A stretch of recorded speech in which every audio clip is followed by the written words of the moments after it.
বাংলাদেশের সামরিক সক্ষমতায় নতুন মাত্রা যোগ করেছে তুরস্কের তৈরি অত্যাধুনিক যুদ্ধ ড্রোন বাইরাক্তার টিবি-2।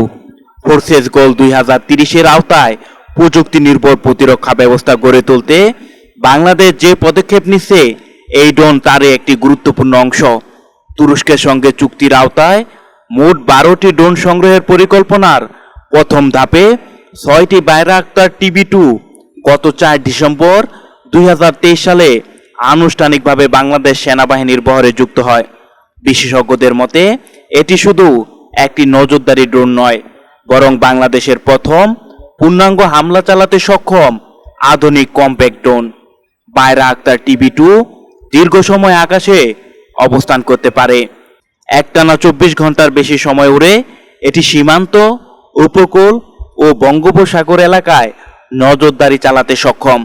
এর মাধ্যমে শত্রুর গতিবিধি পর্যবেক্ষণ, সন্দেহজনক অনুপ্রবেশ শনাক্ত এবং দ্রুত তথ্য সংগ্রহ করা অনেক সহজ হয়েছে। শুধু নজরদারি নয়, এই drone laser guided smart missile ও বোমা বহন করতে পারে। ফলে প্রয়োজন হলে স্থল বা জলভাগের নির্দিষ্ট লক্ষ্যবস্তুতে অত্যন্ত নিখুঁতভাবে আঘাত হানতে সক্ষম। প্রচলিত যুদ্ধ বিমানের তুলনায় পরিচালনা ব্যয় কম হওয়ায় এটি আধুনিক যুদ্ধক্ষেত্রে কার্যকর ও সাশ্রয়ী প্রযুক্তি হিসেবে বিবেচিত হচ্ছে। বিশ্বের বিভিন্ন সংঘাতে এই ড্রোনের কার্যকারিতা ইতিমধ্যে আলোচনায় এসেছে, আর বাংলাদেশ সেনাবাহিনীর জন্য এটি ভবিষ্যৎ যুদ্ধ কৌশল ও প্রযুক্তি নির্ভর প্রতিরক্ষা ব্যবস্থার একটি বড় সংযোজন হিসেবে দেখা হচ্ছে। বিশেষজ্ঞরা বলছেন, সীমান্ত নিরাপত্তা জোরদার, সমুদ্র সীমা পর্যবেক্ষণ এবং দ্রুত প্রতিক্রিয়া সক্ষমতা বাড়াতে বাইরাক্তার টিবি-2 গুরুত্বপূর্ণ ভূমিকা রাখবে।